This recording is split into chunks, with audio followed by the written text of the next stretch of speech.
Welcome. आज हम बात करेंगे इंडिया की म्यूचुअल फंड इंडस्ट्री के बारे में। इसकी बात बहुत ज़रूरी बनती है क्योंकि अगर हम पिछले 3-4 साल में देखें, अगर हमारे इक्विटी मार्केट को कोई संभाल रहा है वो है हमारे डोमेस्टिक इंस्टीट्यूशनल इन्वेस्टर्स, यानी कि हमारे म्यूचुअल फंड्स।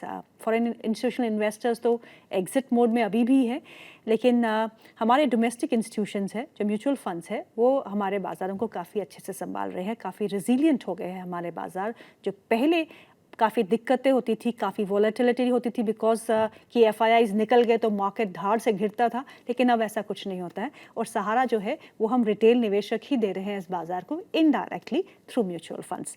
तो म्यूचुअल फंड इंडस्ट्री जो इंडिया में है वो काफ़ी ज़्यादा जो है उसकी अभी पेनिट्रेशन नहीं देखने को मिल रही है विज़ा विज़ द अदर मार्केट्स। अगर हम इंडियन मार्केट्स की बात करें तो पेनिट्रेशन अभी भी जो है वो काफ़ी लिमिटेड है, और जो अपॉर्चुनिटीज़ है और जो एक्सटेंड ऑफ एक्सपेंशन है वो बहुत ज़्यादा है। इसी पे हम चर्चा करेंगे। हमारे साथ बहुत ही खास मेहमान जुड़ चुके हैं, mister Ramesh Puri. He is managing partner eight divine partners.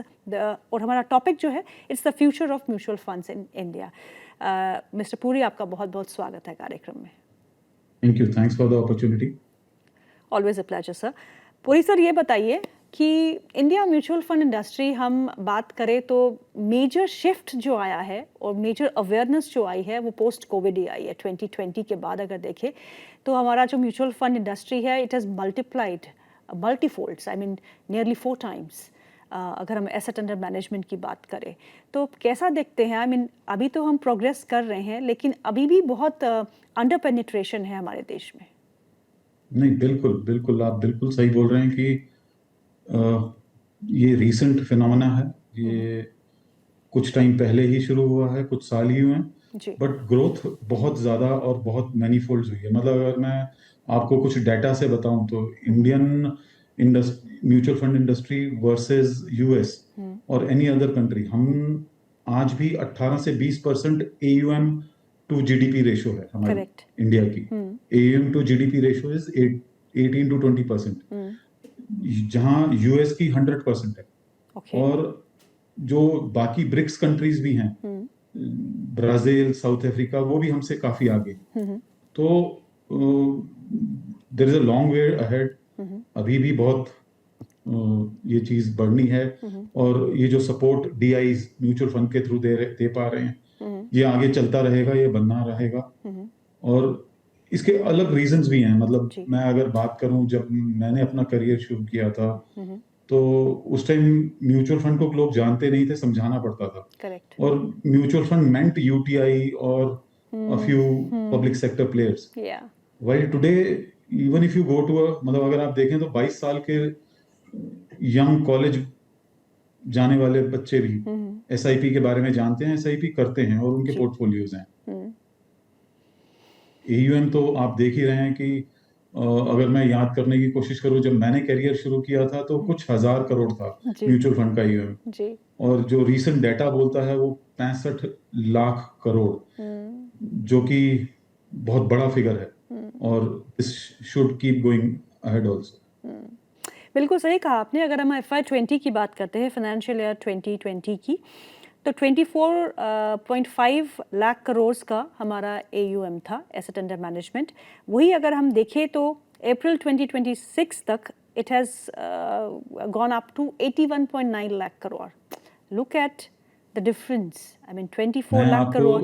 थोड़ा और पीछे ले जाऊं तो 2015-16, आज से 10 साल पहले, इंडिया म्यूचुअल फंड इंडस्ट्री का AUM used to be around 10 to 11 lakh crore. Correct. From 10 to 11 lakh crore to 65 lakh crores is 6x in 10 years. लेकिन अभी भी अगर हम यहाँ इसकी बात करें ना रमेश जी, कि पेनिट्रेशन बढ़ाने की हम अवेयरनेस प्रोग्राम्स करते हैं, लेकिन अभी भी हम मेट्रोज और टियर 2 टियर 3 सिटीज़ को अप्रोच करने की कोशिश करते हैं। पर इस पेनिट्रेशन को, इस अवेयरनेस को बढ़ाने के लिए हमें क्या क्या कदम उठाने चाहिए?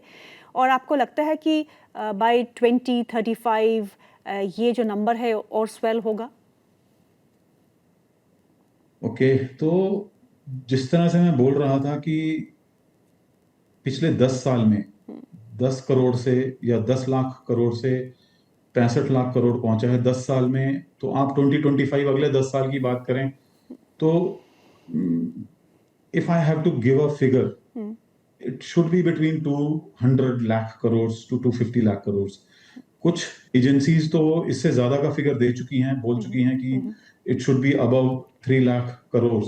बट उसके लिए कुछ काम करना होगा, उसके लिए कुछ नहीं बहुत काम करना होगा। इन जो पेनिट्रेशन है, जो कंसंट्रेशन जो इस टाइम अर्बन इंडिया में हुई है, विद द अर्बनाइजेशन इंक्रीजिंग, ये पेनिट्रेशन अभी सिर्फ वो लोग अपने जो गांव से आके यहाँ अर्बन एरियाज में काम करते हैं वो एसआईपी करते हैं और वो लेके जाते हैं ये फिनोमेना अपने घरों में। So there is a lot of work which needs to be done, but आने वाले दिनों में we see this growing. So if you're talking of 2035, and if I have to give a guess, it should be around more than 200 lakh crores. So looking at the figure that you're quoting, sir, हमारे equity markets कहाँ होंगे उस समय? So that's a very difficult one. I don't think so. This is the right platform discussing it. The way just a rough guess. Just a rough guess. I'm not asking for a concrete figure. I'll give you something more. I'll give you.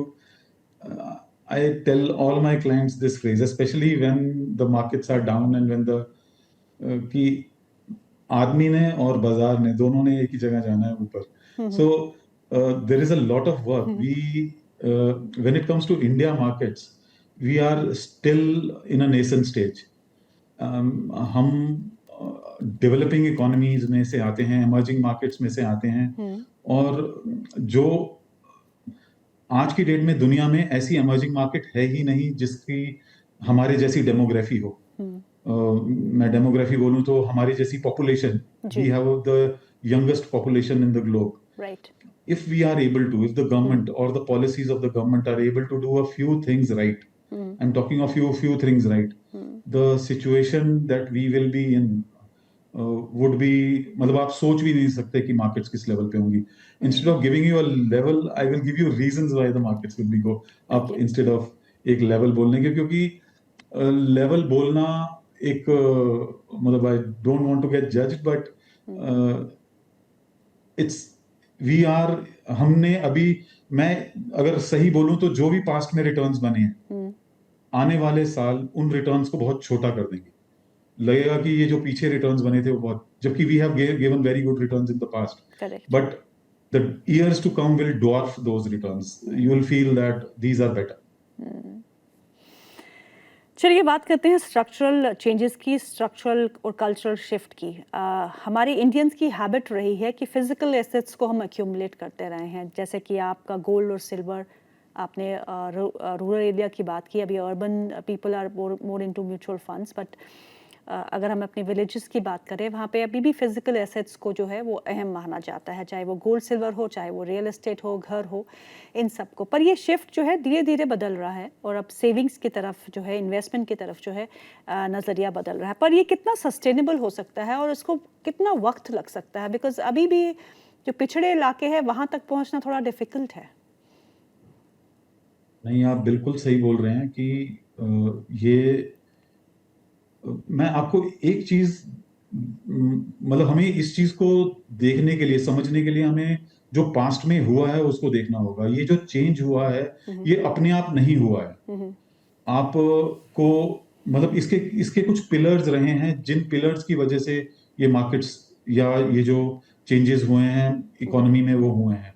वो economical changes अगर मैं देखूं और मैं उनको गिनाने की कोशिश करूं तो स्मॉलेस्ट थिंग लाइक जनधन योजना, जब सबके बैंक अकाउंट्स खुले, पहले जब बैंक अकाउंट्स नहीं थे तो म्यूचुअल फंड्स में इन्वेस्ट करना इम्पॉसिबल था जी।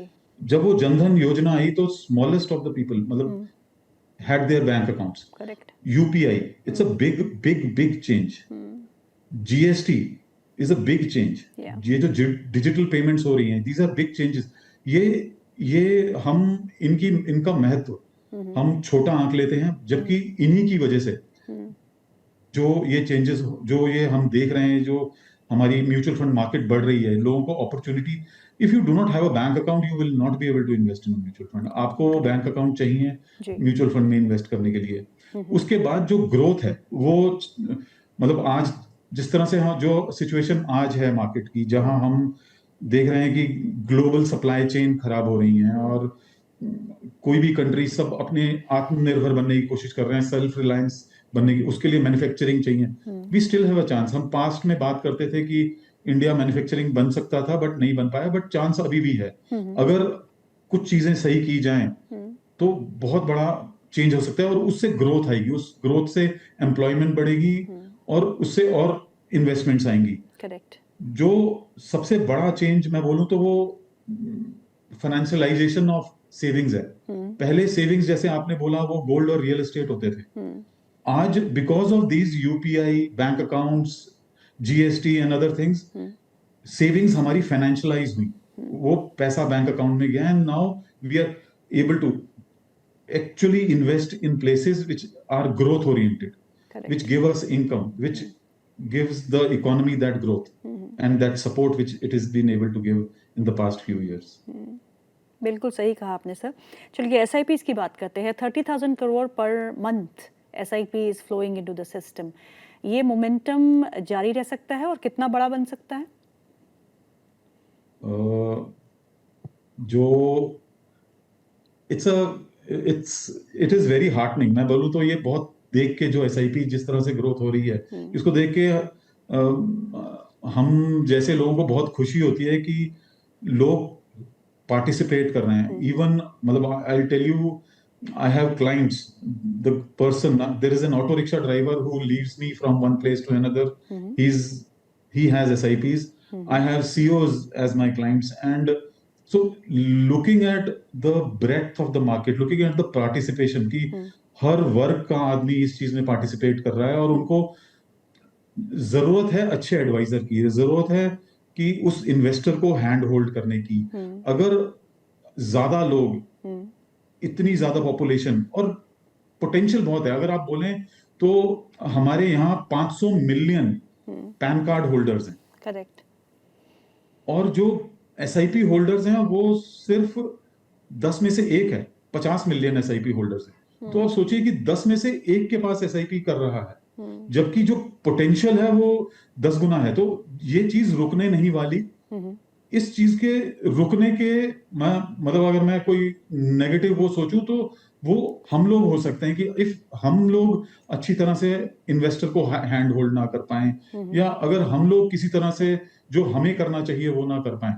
बट क्योंकि काम बहुत अच्छा हो रहा है, जिस तरह से डिजिटाइजेशन है आज की डेट में, जो मतलब अर्लियर जो इंफॉर्मेशन होती थी वो बहुत रेयर होती थी। With the information being available freely in everybody's mobile, you are able to check.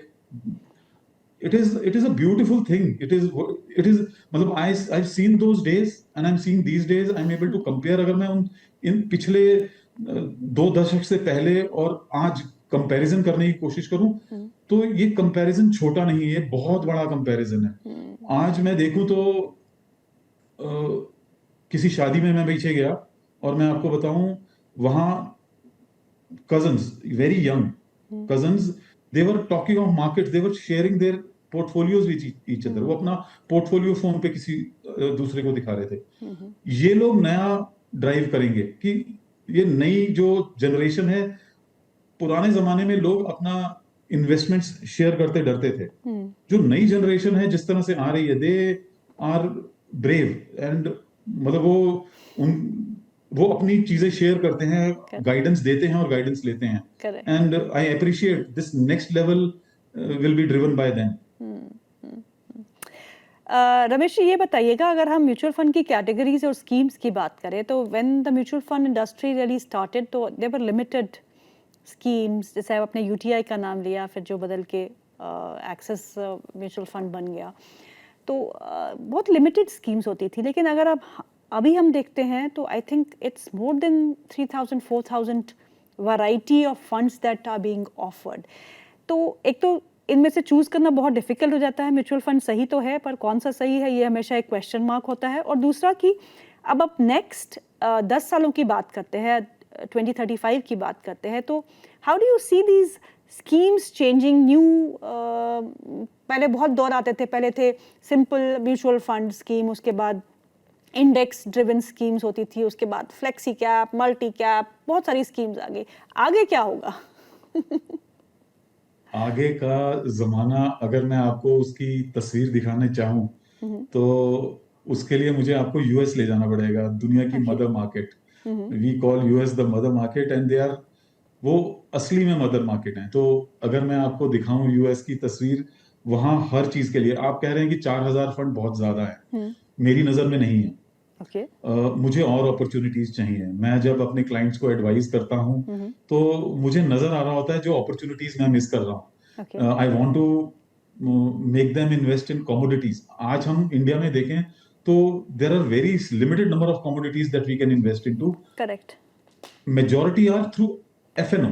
वो जो एफएनओ कारोबार है, जो वायदा कारोबार है, वो थोड़ा रिस्की है। तो और वो मैं करना नहीं चाहता अपने क्लाइंट्स के लिए। तो मुझे ईटीएफ चाहिए, मुझे इंडेक्स चाहिए, मुझे फंड्स चाहिए, फंड ऑफ फंड्स चाहिए जो सब कमोडिटीज के हों, सब सेक्टर्स के, थीम्स के, सब तरीके। और मतलब मैं 1.5 साल पहले अपने क्लाइंट्स को कॉपर में इन्वेस्ट कराना चाहता था। Okay. तो मुझे उनको बाहर ले जाना पड़ा, करेक्ट, डॉलर में कन्वर्ट करेक्ट। करके ले जाना यहाँ पे पड़ा। तो नहीं होता, राइट। यहाँ इंडिया में I can not have copper. मेरे को रिसेंट में नेचुरल गैस में क्लाइंट्स को इन्वेस्ट कराना था, तो I wasn't able to do it in India, I had to go abroad. So मैं आपको एक मतलब जो ये 4,000 है, ये शायद 40 या और ज्यादा हो तो मेरे लिए बेहतर है, कि मेरे लिए ज्यादा अपॉर्चुनिटीज होंगी, मेरे लिए ज्यादा मार्केट में स्मार्ट मनी को इधर से उधर मूव करने के लिए अपॉर्चुनिटीज होंगी, और वो नया नेक्स्ट लेवल ले जाएगा। ऑफ कोर्स ऐसी चीजों को करने के लिए आदमी खुद अपने आप खुद इन्वेस्ट नहीं कर सकता। You need a hand holding, you need some support from expert. You can take that, but वो अपॉर्चुनिटीज पहले लाना है इंडिया में जरूरी है। आपको मैं एक चीज बताऊं कि यूएस में मैं अभी कुछ दिनों पहले अपने क्लाइंट के लिए रिसर्च कर रहा था, और इट इज वेरी सिक। मतलब वो बहुत अजीब सी बात है। There is a ETF in US which invests in the biggest killer disease of the world, carcinoma, cancer. तो एक ईटीएफ है Tema carcinoma ETF, which invests in machines, medicines of which treat cancer. तो अगर cancer से related, क्योंकि cancer बहुत बढ़ रहा है दुनिया में, तो जो लोगों ने उसमें इन्वेस्ट किया हुआ वो लोग बहुत प्रॉफिट कमा रहे हैं। तो I just share with you कि मैं बताना चाह रहा हूं कि आप कितना सब कुछ है यूएस में, और ये तो सिर्फ शुरुआत है। 4,000 फंड, ये 40 भी होंगे, ये ज्यादा भी होंगे, और अच्छा होगा मार्केट के लिए, लोगों के लिए इन्वेस्टमेंट अपॉर्चुनिटीज बढ़ेंगी, और वो बहुत अच्छा होगा। उसकी सख्त जरूरत है। आजकल हम बात करते हैं एआई की, और टेक्नोलॉजी जो है, जैसे कि आपने कहा कि आप अपने फ़ोन के बटन से ही म्यूचुअल फंड अब खरीद सकते हैं, जो पहले पॉसिबल नहीं था। अब एआई से बहुत कुछ बदलने वाला है। So how do you see AI in impacting and influencing the mutual fund industry? So ये जो डिजिटाइजेशन है, ये पॉजिटिव भी है और नेगेटिव भी है। आई एम अगर मैं बोलूं तो ये AI is being used by the younger set of clients. जो आपने बोला, जो 2020 के टाइम आए हैं, ये as investors they have not been tested. उन्होंने मार्केट्स का वन साइड देखा है 20 से अब तक, वन साइडेड है। जो रिसेंट कंसोलिडेशन है, 10-11% का, 12% का फॉल है, it is not that big a fall जो पास्ट में हम पास्ट के दशकों में देख चुके हैं। तो एआई के फायदे हैं और एआई के नुकसान भी हो सकते हैं। When it comes to, and it is the millennials और the gen Zs which are using it.